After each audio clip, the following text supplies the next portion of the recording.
Salut à tous. Aujourd'hui je vais vous faire une vidéo qui va en faire gueuler plus d'un parce que je vais vous divulguer un méga secret. Aujourd'hui je vais vous montrer comment on roule à l'éthanol de manière fiable avec un tout petit accessoire à 23 €.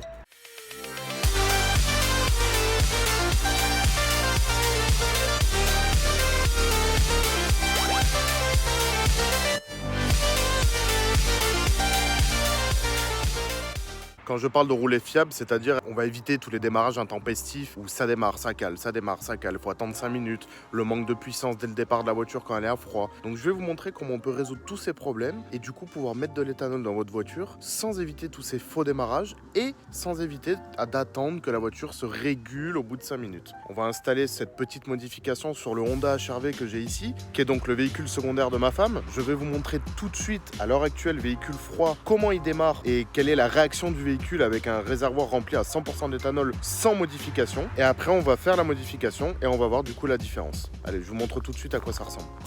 Voilà le véhicule en question.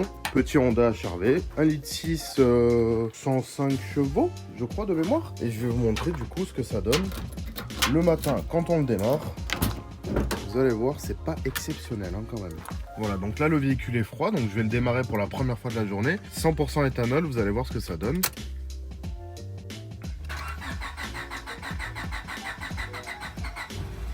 Voilà, donc là déjà il met du temps à se lancer et normalement il devrait caler. Voilà, donc première fois qu'il cale. On démarre deuxième fois beaucoup plus rapide, mais normalement il devrait encore une fois caler. Voilà, donc là il cale pour la deuxième fois. Une troisième fois on redémarre. Et normalement là c'est bon, et il faut attendre à peu près 5-6 minutes facile. Donc là le ralenti va osciller, va faire limite de caler. Voilà, donc là il est vraiment à la limite de caler. Je touche pas l'accélérateur, je touche surtout pas l'accélérateur. Et là je le laisse réguler en fait. Donc là il va calculer de lui-même que le carburant est trop pauvre, que c'est pas le carburant d'origine. Donc du coup il va osciller, voilà, entre quasiment 0. Et bien voilà, hop, il a calé parce que là c'était un peu trop froid. Donc là il va continuer normalement à se réguler pendant 5-6 minutes, le temps qu'il calcule en fait que le carburant n'est pas le bon. Et après on peut partir. Mais quand on partira, on aura toujours le problème que arrivé à 5000 tours minute, j'ai plus de patates, j'ai vraiment plus rien à partir de 5000 tours minute. Et ça, du coup, on va voir si la petite modification, du coup, peut régler ce problème-là aussi. Voilà, donc là, il est toujours en train de se réguler. Donc là, il monte, il descend, voilà. Donc là, il fait ça pendant 5 à 6 minutes. Et après, on va pouvoir partir tranquillement. Et le véhicule sera utilisable. Mais ça, voilà, la modification, on va voir si du coup ça gomme ce problème-là. Voilà, il est toujours en train de se réguler. Et au bout de 5 minutes, en fait, il va mettre tout seul un grand coup de gaz jusqu'à 2000. Et après, le ralenti va être stable à 900 tours minute. Et là, c'est bon, ça veut dire qu'on peut partir. Voilà, donc en soi, c'est pas non plus hyper chiant. Mais c'est que le matin, en fait, tu dois prévoir 5, 6, 7 minutes avant ton départ pour justement attendre qu'il se régule, que tu puisses partir tranquillement et qu'il n'y ait pas de problème. Donc j'espère que cette modification, du coup, va régler ce problème-là. Voilà, là, il vient de mettre le gros coup de gaz, du coup, jusqu'à 2000. Donc là, maintenant, le véhicule est prêt à être utilisé. Et ben, on va aller chez mon petit Anthony et puis on va aller monter ça tout de suite. Alors juste pour vous montrer, par exemple, vous voyez ma Mercedes qui est mon véhicule à moi de la semaine, elle est déjà passée par ce petit boîtier à 23 €. Et là, donc le véhicule est complètement froid. Regardez, je vous montre. Tac, véhicule froid. Premier démarrage de la journée. Hop, elle démarre au quart de tour et là il n'y a aucun problème, la voiture est utilisable tout de suite, j'ai la pleine puissance, j'ai tout ce qu'il faut. Alors oui, par contre je suis désolé, moi je vais divulguer un grand secret que personne ne voulait divulguer, mais bon, moi je suis là pour faire des vidéos pour aider les gens, je vous donne mon secret, je vous donne mon astuce, vous n'avez plus qu'à l'utiliser sur votre voiture. Nous voilà dans le temple de l'éthanol, avec Monsieur Éthanol et sa BM Turbo. Tu viens me présenter l'objet? À moi? Attends. Ah bah c'est ton idée On va regarder de quoi est composé le kit, je te laisse me le présenter. Alors, nous avons un manomètre de pression. Donc ça c'est ce qui va servir en fait, en gros bah déjà on va expliquer ce que c'est ni plus ni moins qu'un régulateur de pression d'essence. Oui. Donc là on a le mano qui va nous permettre de voir en fait jusqu'à combien de pression on tourne. Là on a dans toutes les petites les petits raccords. Ici on a le régulateur de pression. Alors, là t'as vu celui-là il est pas mal parce qu'il a une petite patte de fixation. On l'ouvre correctement. Avec la durée de dépression, donc je me rappelle... Ouais, parce qu'il n'y a pas de notice dedans je crois, toujours. Non, il n'y a pas de notice. Bon après c'est quand même quelque chose d'assez simple. Ouais, ça c'est l'entrée. Donc c'est ici qu'on met, en gros c'est l'entrée. L'entrée d'essence elle se fait là-haut, et la sortie se fait par là. Et là, en fait on régule On régule la pression d'essence en réglant cette petite... Ouais, donc pour la réguler, en fait, il faut dévisser le petit écrou ici. qui bloque. Voilà, qui bloque. Après, il faut tourner avec une clé, en fait, celui-ci qui est ici. Voilà. Et après, en fait, on reverrouille et ça bouge plus, quoi. Tout en regardant, bien sûr, à combien on est sur le manomètre. Alors, on va se mettre là-bas pour...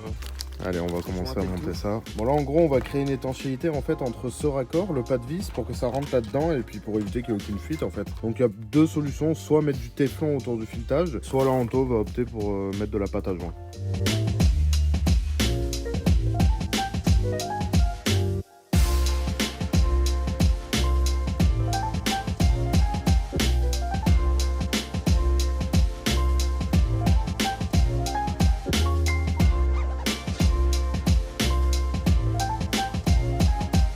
Bon, je ne veux aucun commentaire sur l'état de propreté du moteur, c'est un véhicule qui a fait du tout-terrain, hein, donc merde. Donc là on cherche tout simplement où mettre le régulateur de pression. La durite c'est laquelle? Tu peux me la montrer du coup sur laquelle il faut le mettre? Je pense que celui-là c'est le retour, faut que je vais vérifier, après je vais tester voir si c'est bien le retour, mais ça devrait être ça.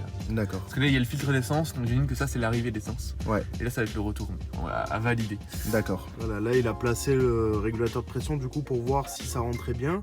A priori ça rentre bien, donc on aura ici les vis pour pouvoir le régler et après on va faire placer les petites durites et au moins on aura bien le voyant en fait en plein milieu du visuel. Donc là il est juste positionné, maintenant on va faire les raccords.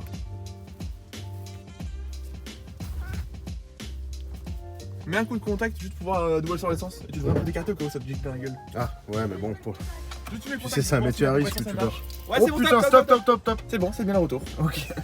Bordel. Ça sent bon. Ah, ça sent étonnant. Ah, on va le mettre là sur le retour. Ok, donc le retour c'est au cul du... Voilà.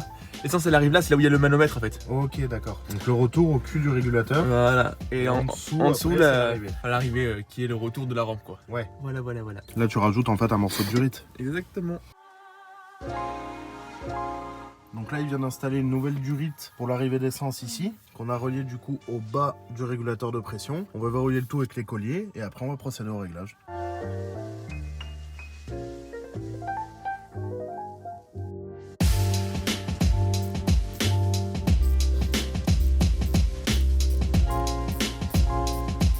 Vas-y encore. Donc là elle met des coups de clé en fait pour être sûr qu'il n'y ait pas une seule fuite quelque part.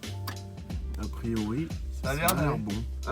J'ai envie de dire, on va attendre un tout petit peu, je vais finir de faire les raccords, de tout bien fixer.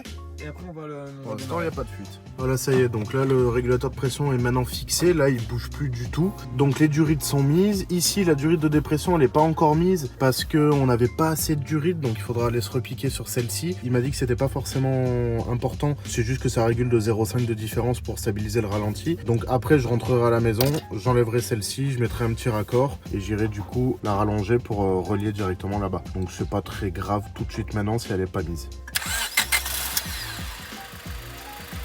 Donc là on est sur du 3/5, maintenant on va régler, on va augmenter un petit peu.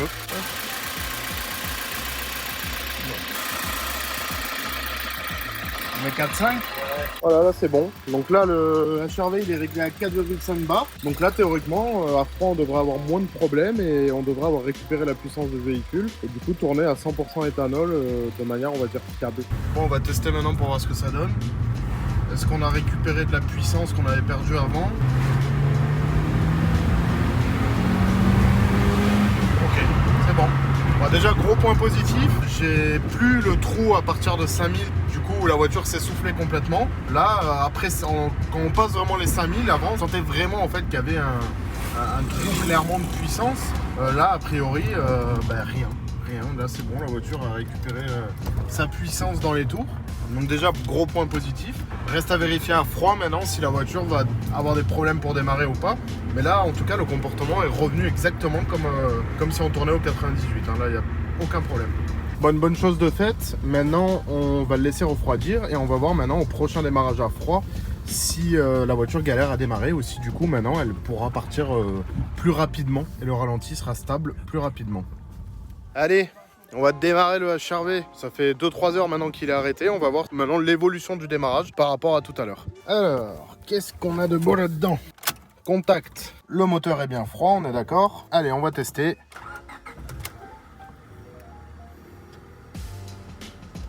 Eh ben, j'ai envie de dire que c'est une mission réussie. Plus du tout de démarrage intempestif où le véhicule cale démarre, cale, démarre. Pour information, ce matin, il avait calé 4 fois et il cherchait son régime moteur. Ben là, j'ai envie de dire, mission réussie, 23 balles. Voilà, vous savez quoi faire maintenant. Anto. Oui. Bravo. Bravo.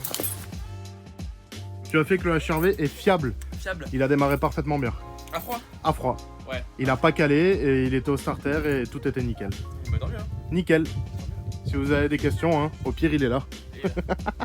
Voilà, donc j'espère que cette vidéo vous aura intéressé du coup sur le passage de l'éthanol avec une version quand même assez fiable pour pouvoir faire des modifications assez fiables sur votre moteur et pouvoir consommer ce carburant sans le moindre problème. Je sais qu'il y en a qui vont râler, je sais qu'il y en a qui vont dire t'as dit à tout le monde comment il fallait faire et tout.